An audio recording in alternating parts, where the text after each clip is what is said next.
देशम देश हरियाणा जित दूध दही का खाना कहावत वाले इस छोटे से स्टेट ने नई दिल्ली को तीसरा सीएम दे दिया है। देश की राजधानी में आज मुख्यमंत्री की शपथ लेने वाली रेखा गुप्ता का परिवार हरियाणा में जींद जिले से संबंध रखता है। इससे पहले सुषमा स्वराज और अरविंद केजरीवाल का नाता भी हरियाणा से रहा है। सुषमा का जन्म अंबाला में हुआ, वहीं अरविंद केजरीवाल हिसार जिले के सिवानी मंडी में पैदा हुए।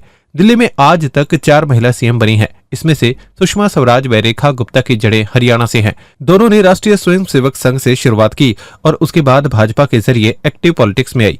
दोनों वकील रहे। अरविंद केजरीवाल ने आईआईटी से ग्रेजुएशन के बाद सिविल सेवा परीक्षा की तैयारी की और 1995 में यूपीएससी एग्जाम क्लियर कर इंडियन रेवेन्यू सर्विस में सिलेक्ट हुए। 2006 में केजरीवाल को भ्रष्टाचार के खिलाफ मुहिम चलाने के लिए रेमन मैग्सेसे पुरस्कार से सम्मानित किया गया। केजरीवाल ने 2011 में सामाजिक कार्यकर्ता अन्ना हजारे के साथ मिलकर जन लोकपाल विधेयक को लागू करने की मांग करते हुए इंडिया अगेंस्ट करप्शन ग्रुप बनाया और आंदोलन का प्रमुख चेहरा बनकर उभरे।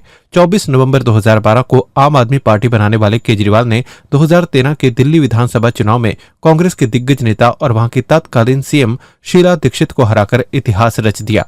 सुषमा स्वराज और रेखा गुप्ता दोनों में कुछ कॉमन बातें हैं। पहली, दोनों ही राष्ट्रीय स्वयंसेवक संघ से जुड़ी रही।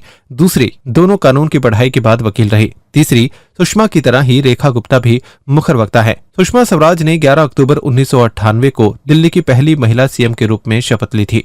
तब बीजेपी की सरकार में सीएम की कुर्सी को लेकर खींचातानी थी। एक तरफ थे पूर्व सीएम मदन लाल खुराना और दूसरी तरफ सीएम साहिब सिंह वर्मा। दोनों गुटों के कार्यकर्ता रोज भिड़ रहे थे।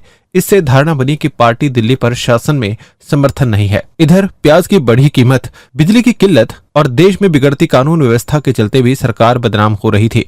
कांग्रेस शीला दीक्षित को सीएम फेस के तौर पर प्रदेश अध्यक्ष बनाकर मैदान में उतार चुकी थी। शीला के मुकाबले के लिए भाजपा नेतृत्व को तेज तर्रार और दिल्ली को समझने वाली महिला लीडर की जरूरत थी।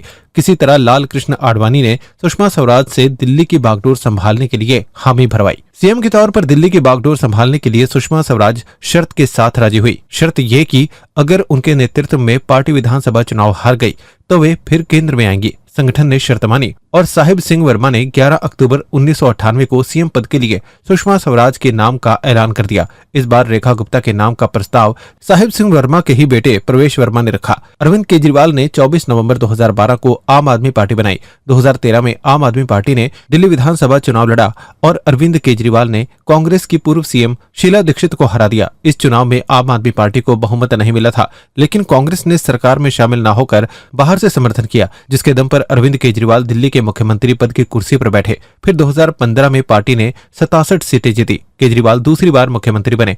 2020 के विधानसभा चुनाव में 62 सीटें जीती और केजरीवाल तीसरी बार मुख्यमंत्री बने। दिल्ली की नई सीएम रेखा गुप्ता का जन्म 19 जुलाई 1974 को हुआ था। उनके दादा मनीराम और परिवार के लोग हरियाणा के जुलाना में रहते थे। रेखा के पिता जय भगवान 1972-73 में बैंक ऑफ इंडिया में मैनेजर बने। उन्हें दिल्ली में ड्यूटी मिली। इसके बाद परिवार दिल्ली शिफ्ट हो गया। रेखा की स्कूली पढ़ाई दिल्ली में हुई। उन्होंने दिल्ली के ही दौलत राम कॉलेज से बीकॉम किया। इसके बाद एलएलबी की पढ़ाई भी की। उन्होंने कुछ समय तक वकालत भी की।